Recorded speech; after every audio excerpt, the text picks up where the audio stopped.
Welcome to Burning Questions. In every episode, we take on 5 essential questions about life on a rapidly warming planet. I'm Leslie Davenport, your host and a climate psychology consultant. And together with thought leaders, activists, and people from all walks of life, we explore how to build resilience and courage and create real change. Transformation can't be done alone. It takes all of us. So thank you for joining, and let's get started. I'm excited to introduce today's guest. Bonita Eloise Ford is an author and educator who helps people respond to eco-climate breakdown. Her book, Embers of Hope, Embracing Life in an Age of Ecological Destruction and Climate Chaos, was listed in the top 20 plus best all-time permaculture books by women. And her new book, Climate Care, is set for publication in 2027. Bonita has facilitated groups for over 20 years and currently leads the Climate Mental Health Network's program for young climate leaders. Bonita, thank you so much for joining me today. Oh, thank you so much, Leslie. I'm over the moon to be with you. Well, let's jump right in. Tell us about your climate wake-up moment, that point when the reality of the crisis really hit home for you. I think it was a series of moments for me because my background is in permaculture, so I've been teaching ecological design for a couple of decades. And it was, I think, in the period when I was wrapping up my first book, Embers of Hope, and the IPCC special report, it came out around, I think it was the end of 2018, and in that report, it was all over the news, and they were very clear that the next decade was a pivotal decade, that what we did, so from then until around 2030, that this was our last chance to really address climate change in order to prevent global catastrophe. And then in that same period, I was doing a bunch of research to prepare for my book, and there was an article that it focused on the relationship between the climate crisis and the rise of fascism. And that combination just really hit me like a load of bricks. Yeah. And I think I think in that period, or maybe before that period of my life, climate change was something that I foresaw or imagined on the horizon, and it was a part of my professional life, my community life, and in what we were. It was kind of one of several possible futures, and I really found that in the last year, with what we've been experiencing with more extreme weather, and in our area, more flooding, tornadoes that we never used to have. All of this is making it very, very real now. And it's chilling to imagine that when I first read that article on the rise of fascism, it was 6 years ago, and just thinking how I felt so powerless reading that. And part of me hoped that I would never have to see that in my lifetime. And here we are in this time in the world with the current political climate. Wow, this is here and now. And so I think for me, it's been this ongoing series of intense, heavy reality wake-up moments. Yes. And how rapidly things can change in such a short amount of time. For sure, for sure. Yes. Well, how do you navigate the emotional impacts with so much harm and upheaval? What supports you? Thank you for that question. So for me, it's so important to be real about it. And even just in this moment, when I tune into my heart, I can feel the heaviness of that. And it's so important for me personally and in my work when I'm supporting others, and whether it's working with groups of adults or working with youth, to really be honest about how that, just the emotional impacts of Yeah.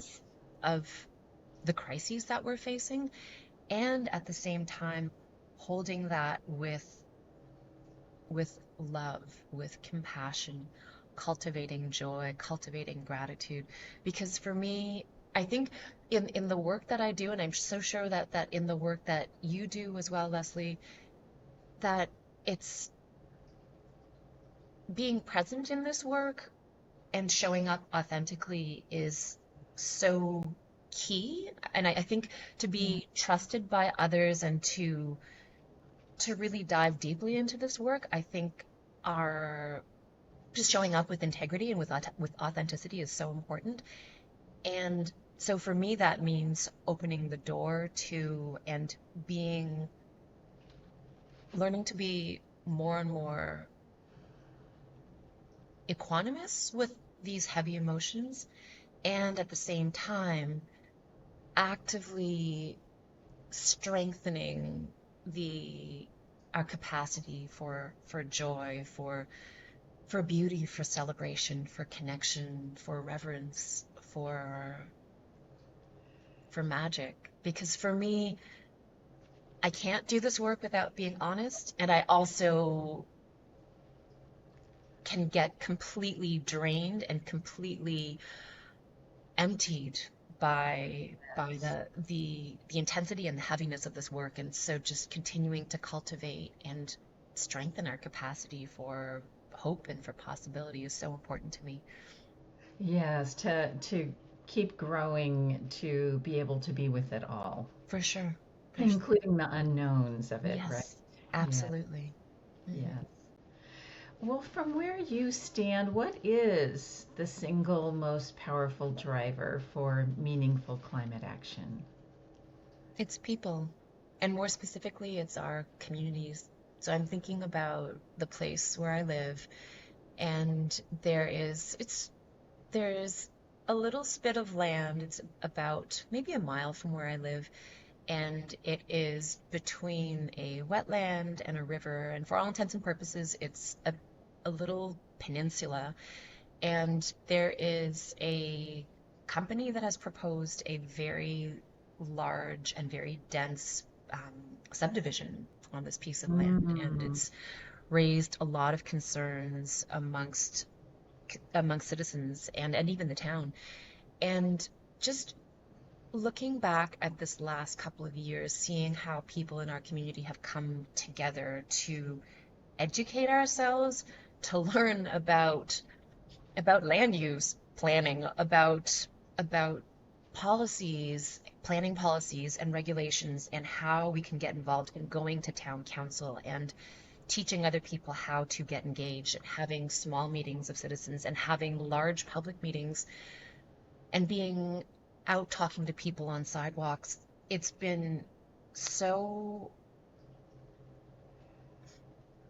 it's been such a balm for my heart, because the reality of that potential subdivision, it is a real threat, and it's I think it's very possible that they will get the go ahead mm, to develop this piece of land. And for the most part, it's also on floodplain. So it's a very sensitive piece of land, and from my perspective, it's not good for the ecology, and it's not good for this community. And to see how people have responded, real people who, like myself, were not I'm not a land use planner. I'm not an urban planner, but I do have a lot of relationships in this community and in lots of communities. And I think that has that's been the medicine for me in this work. And we also know that research shows that taking collective environmental action buffers our mental health. So there's that aspect too, yeah. that coming together, that can also coming together to take action and taking action together, that can also help just bring that balance that I was talking about earlier to these these heavy emotions, this, this anxiety, this grief. And also by coming together, this is for these are these are the seeds of change. This is what we are we the work that we're doing is it's actually not really for us, this piece of land that I think about. And I think this is very much a metaphor for so many struggles in so many places. This piece of land doesn't belong to any of us in particular. This is actually, this Yes. resistance is for the community. This resistance is for the future. And that to me is the that's where the potential for change is, that all of these caring people, that neighbors and people that I may not have known well before, but or maybe people that I have collaborated with before, but just this trust that we've built over time, this trust that we continue to build, and that we put that energy into collective action that is for the the greater good, and not just the good of the people, but also for the more than human neighbors in our area. And so for me, that's where the potential for change is. Yes, one of the themes I love in what you said is that it's a learn as we go Yes. approach. You Yes. know, 'cause so often I hear people say, well, I'm not an engineer, I'm not a climate scientist, I don't know land management, but we can learn as we go, right? And we Yes. connect with people who have the various skills and experience. Oh, yes, absolutely. It's been such a it's been such an empowering process to learn that part of this work is about finding the people and bringing the people together and developing those relationships and deepening the relationships that we have there. And it's that's very much a source of light for me when I think about what we're losing, when I think about the threats around us, that there are so many caring people who are stepping up and stepping out and coming together. Yeah. I think it's a huge, I think it's such an important part of our way forward. You may have already spoken to this, but given that you've been doing this work for quite a while, is there sort of a nugget of wisdom you've learned or an inspiration you return to give you the strength and inspiration with the ups and downs of this? I think I draw so much from my relationship with the natural world. I think of the garden that we tend, and we've been on this little piece of land for just a little bit over 15 years. And when we first moved here, it was mostly grass with some ornamentals. And over time, we've increased the biodiversity, we've created a lot of habitat. And after a few years, we started seeing fireflies in the summer, which we hadn't Oh, noticed before. yeah. And it was such a reminder. It was, and it continues to be every summer when we see those fireflies that are so densely packed in our garden and not so present in the surrounding lawns. I'm reminded again, and I have this little moment of relief to be shown that Mother Earth knows how to heal, and that we as human beings, we as a living part of this greater living family, that we can support this healing process. And so even in spite of the losses, there is such a tremendous capacity to recover and to regenerate. And whether that's at the emotional level or whether that's on the ecological landscape, for me, it's both. Yeah. I was listening to your chat with Laura this morning, and just yes, the reality of losing glaciers, the reality of losing old growth forests, all of these are real losses that Yes. are part of our work as environmentalists, as activists, as scientists, as educators.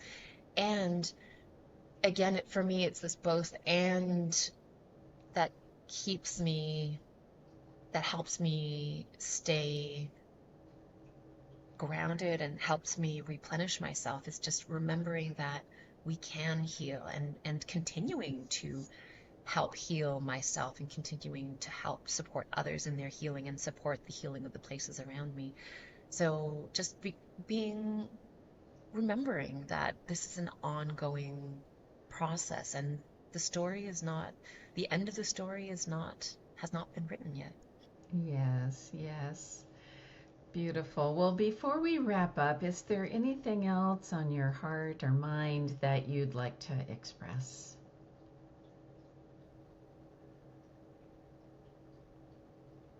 I'm thinking of a dear friend of mine who, about, I think it was about 15 years ago, she had received a life-threatening, a diagnosis for a life-threatening disease.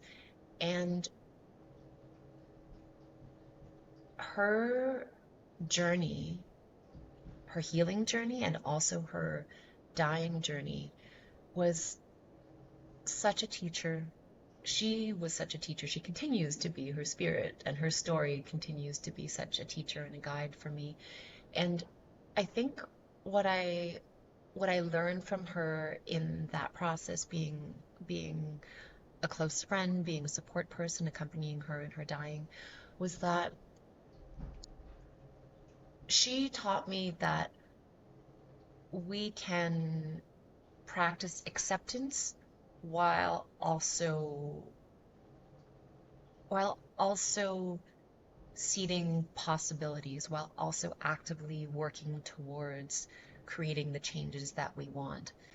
Yes. And that's so powerful to me, to imagine that I think it's like you said earlier, Leslie, that especially in these times of great change, there is so much uncertainty and so much unknown in our lives, personally and collectively. And so it takes a lot for us to find acceptance and find peace in that process while also actively trying to leave the world a better place than we found it. And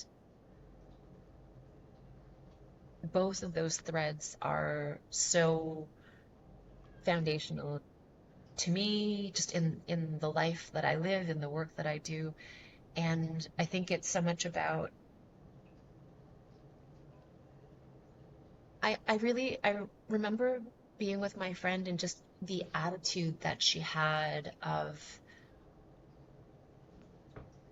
gratitude for each day, and the sense of choice that she would bring to each day. And no matter what the outcome, which actually is unknown for all of us, Yes. I can still choose today to be grateful. I can still choose today to reach out and support another person and to bring a smile to a stranger. And I can still go out and plant seeds, and I can still go out and give thanks for the food in my garden, and for being alive, and for being safe, and for having community that I can turn to. And so those are choices, and I'm so grateful to remember that those are choices, and choices that we have. Yes, I really appreciate you sharing that story. That's actually the work I did before I was doing climate was in hospitals. And Mm-hmm.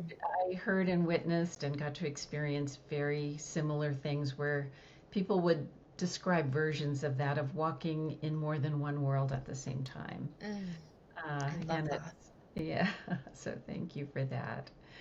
Well, you've just shared so much with depth and clarity and kindness, and it's so easy to feel your heart in your words and what you do. You started talking initially about authenticity, and it really comes through. So, thank you so much for sharing with us. Thank you so much, Leslie. I really appreciated our time together.